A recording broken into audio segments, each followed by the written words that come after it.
My goodness gracious! It is 10 gigapixel detail. Now look, the Hyrox 3D microscope, check out this guy's rig. 9,100 photos. Look at it go! Creating a mind-boggling 10 gigapixel resolution. So let's rewind to the beginning. In 2018, Abby van Divere at the Mauritshuis Den Haag contacted me to take a look at a very special painting, The Girl with the Pearl Earring by Johannes Vermeer. I already had experience with inspecting small areas of famous paintings, such as The Screen from Monk or other paintings by Picasso, Rembrandt, so I thought, this time let's do something new. Let's push the boundaries of digital microscopy. Let's scan the entire painting at a microscopic level, in 3D. So you are probably thinking, what's the big deal? Well, it is a huge deal. Because normally under the microscope, you only look at small objects. Or, in our case, you can also look at big objects, but just a small area. So for this scan, we needed an extremely precise and at the same time very large motorized stand that would be able to move the microscope lens over the entire painting. And because such a motorized stand didn't exist, we had to build it from scratch. The fully automated scan at 35 time took 14 hours. It was the first time anyone in the world tried something like this, and we are happy to share it with the public. The result? The largest microscopic panorama of a painting ever. The entire painting, scanned with a live audience at 35 time magnification, was a huge success.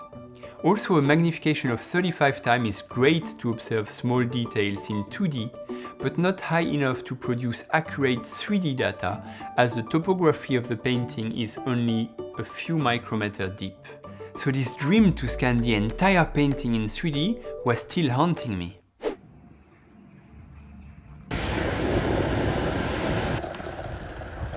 I am now in front of the Mauritshuis in Den Haag in the Netherlands, the home of The Girl with the Pearl Earring, and we are now looking at this painting, creating yet another scan at an even higher resolution than in 2018. We are now doing a 100 billion pixel scan of the painting with the goal of having the entire painting in 3D. The new setup, 90 times magnification and 88 hours of non-stop scanning for a total of 41,000 3D images. This time, we used the new Hyrox HRX01 with telecentric lens, polarized light instead of side lighting used for the previous scan. It did make a huge difference because it produces less reflections, less shadows, higher image quality, and accurate 3D information. The scan is based on focus stacking technology combined with 3D stitching. After selecting the lowest and the highest focus points on the entire painting, as well as the start and end points, the software automatically moves the lens above the painting using a high-precision motorized platform to acquire a series of images at different focus positions. Every single 3D is built from around 50 images stacked in one fully focused image containing the depth and color information for each pixel. This automatic process is then repeated 41,106 times to cover the entire painting. So after 88 hours of scanning, the new image is here. 108 billion pixels in 3D, and it's never been done before.